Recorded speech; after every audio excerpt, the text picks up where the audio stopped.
تاريخ الانترنت في المغرب ومساهمته في التنميه. واش عمرك تساءلتي امتى بدات الانترنت في المغرب؟ وإلا بغيتي تعرف تابع معايا هذا الفيديو اللي غادي نجاوبوا فيه على مجموعه ديال التساؤلات ان شاء الله. كيفاش بدات الانترنت في المغرب؟ الانترنت دخلت المغرب لاول مره في النص ديال التسعينات، ولكن كانت البدايات بسيطه بزاف، كانت محدوده وغاليه.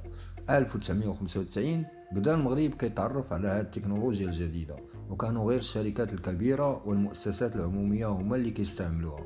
في الاول الانترنت كان كيعتمد على شبكات ديال الاتصالات الارضيه، والسرعه كانت ضعيفه بزاف في ذاك الوقت. اي واحد بغى يتصل بالانترنت كان خاصو موديم وبزاف الصبر، حيت التحميل كان بطيء وكيتقطع بزاف. الامور تحسنات مع دخول الاي اس ال اللي وفر الانترنت بسرعه معقوله وبثمن اقل، وزاد انتشارها ملي دخلت الهواتف الذكيه. في البدايات الانترنت كان غير في متناول الناس اللي عندهم الامكانيات، حيت كان خاصك جهاز كمبيوتر، خط هاتف وموديم. وبطبيعه الحال خدمه الانترنت اللي كانت غاليه ومحدوده في السرعه. رغم هاد التحديات بزاف ديال المغاربه بداو كيجربوا هاد العالم الجديد، وهذا الشيء خلى بزاف ديال الشباب يبداو في مجالات بحال البرمجه وتصميم المواقع. في اواخر التسعينيات وبدايه الالفينات كانت منتديات بحال منتدى المغرب ومنتديات دفاطر منصات مهمه للناس باش يتعلموا ويشاركوا الافكار. اما في التعليم الذاتي بزاف ديال المغاربه تعلموا مهارات جديده عبر الانترنت بحال البرمجه، اللغات او التجاره الالكترونيه. الانترنت فتح بزاف ديال الفرص في التعليم، خصوصا عبر المنصات الرقميه بحال كورسيرا، يوديمي، فريكود كامب والنيتاكاد. اما في الادارات والخدمات العموميه، خدمات بحال اداء الضرائب، استخراج الوثائق او حجز المواعيد الصحيه او الاداريه ولو كيداروا كاملين عبر الانترنت. هادشي وفر بزاف ديال الوقت والمجهود والشفافيه للناس. اما عن فرص العمل في الانترنت، بزاف ديال الناس كيخدموا عبر الانترنت، سواء في التصميم، الترجمه ولا البيع والشراء في مواقع بحال ايتسي، امازون والاي باي. اما من ناحيه التواصل، مواقع التواصل الاجتماعي بحال فيسبوك وانستغرام قربت الناس من بعضياتهم، حتى المغاربه اللي عايشين برا قدروا يبقاو على اتصال بعائلاتهم. رغم الفوائد، الانترنت جاب معاه مشاكل بحال الادمان على الهواتف ونشر الاخبار الزائفه. الحديث عن ثورة مغاربة الويب والاقتصاد الرقمي، التجارة الإلكترونية بحال موقع جوميا وافيتو ولاو وجهة رئيسية للمغاربة اللي بغاو يشرو ولا يبيعوا. أن بزاف ديال المقاولات الصغيرة كتنشط في مجالات التكنولوجيا بحال التطبيقات والخدمات الرقمية. أما عن صناعة المحتوى، يوتيوبرز ومؤثرين مغاربة ولاو كينافسوا دوليا وكيجبدوا بزاف ديال المشاهدات والإعلانات، مما يروج البراند المغرب دوليا. أما عن المستقبل، هو أن المغرب مركز تجاري وخدماتي عالمي. أما عن الرؤية المستقبلية للمغرب في العالم الرقمي، المغرب شاف بأن عنده موقع جغرافي استراتيجي كيربط بين أوروبا، إفريقيا والشرق الأوسط، وهذا الشيء كيجعلو ياخذ مركز قوي باش يكون مركز عالمي في التجارة والخدمات الرقمية. الانترنت غيلعب دور كبير في التحول، حيث التطور التكنولوجي غادي يعاون على خلق فرص جديدة وتحسين موقع المغرب في الساحة الدولية. كيفاش الانترنت غيعزز مكانة المغرب كمركز تجاري وخدماتي؟ عبر التجارة الإلكترونية. التجارة الإلكترونية غتولي واحدة من الركائز الأساسية في اقتصاد المغرب، خصوصا مع منصات بحال جوميا وأمازون اللي غادي تفتح بوابة جديدة للتصدير. المغرب غيقدر يستغل موقعه الجغرافي باش يولي منصة إقليمية لتوزيع البضائع، سواء عبر الموانئ بحال ميناء طنجة المتوسط، الداخلة، أكادير والدار البيضاء، أو عبر الإنترنت. مع انتشار وتنامي الشركات الناشئة ستارت ابس في مجالات التكنولوجيا المالية، الفاينانس تيك، الذكاء الاصطناعي وتحليل البيانات. نشرحوا ستارت اب هما الشركات الناشئة يمكن تعطيها تعريف شركات يلا بدات، او شركة كتعمل بمجال التكنولوجيا، وهما تعريف خاطئة، لان ادق توصيف للستارت اب هي شركة مصممة للنمو السريع كما عرفها بول غراهام. لان مطعم تحل جديد او شركة كتقدم خدمات رقمية محدودة النمو لا تعني ستارت اب. المغرب غادي يقدر يوفر خدمات للشركات العالمية ومنصات ستارت اب بمداخيل يمكن تعدى الناتج الخام لدول.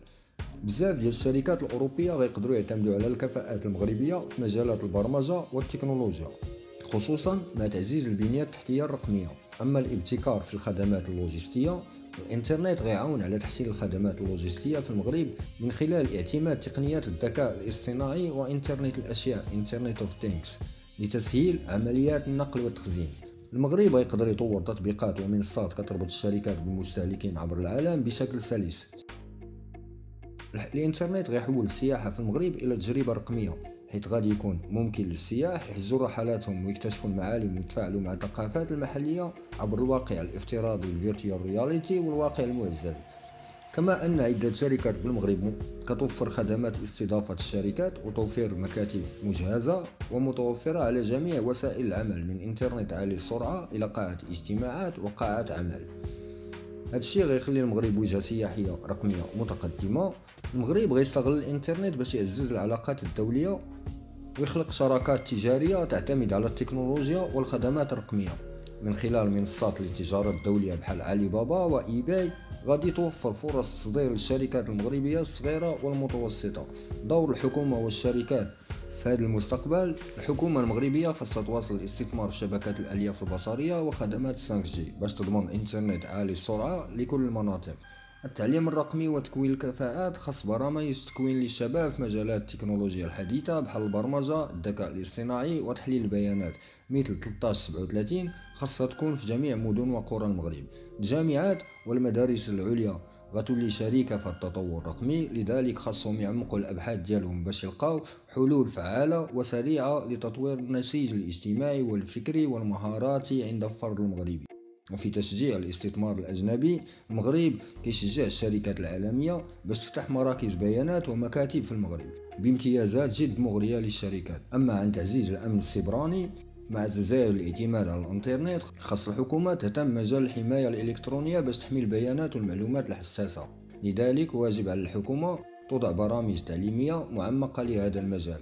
وفي الأخير، الانترنت غادي يفتح فرص اقتصادية للشباب المغربي سواء في مجال العمل الحر الفريلانسين أو خلق مشاريع رقمية. القطاعات التقليدية بحال الفلاحة والصناعة غتولي أكثر إنتاجية بفضل التكنولوجيا. بزاف ديال الشباب المغربي غيستغلوا الانترنت باش يصدروا الإبداع والثقافة المغربية للعالم. المغرب قوة رقمية صاعدة. المغرب عنده كل المقومات باش يولي مركز عالمي للتجارة والخدمات الرقمية. الانترنت غيلعب دور حاسم في هذا التحول سواء من خلال تطوير الاقتصاد الرقمي أو تحسين العلاقات التجارية الدولية. المستقبل كيبان واعد، والمغرب غيقدر يوصل لمكانة قوية في الساحة العالمية إذا استمر في تعزيز الابتكار والاستثمار في التكنولوجيا. وفي الأخير، دخول الإنترنت للمغرب كان نقطة تحول كبيرة في حياة المغاربة، وفر وسائل جديدة للتواصل، التعليم والعمل، وسهل الولوج للمعلومات العالمية. خدم في قطاعات متعددة بحال التجارة، التعليم، الصحة، السياحة، وخلق فرص عمل جديدة خصوصا في الفريلانسينغ والتجارة الإلكترونية. إلا عجبكم الفيديو ما تنسوش تدعمونا باش يمكننا نواصلوا في إنتاج مثل هذا المحتوى، وشكرا.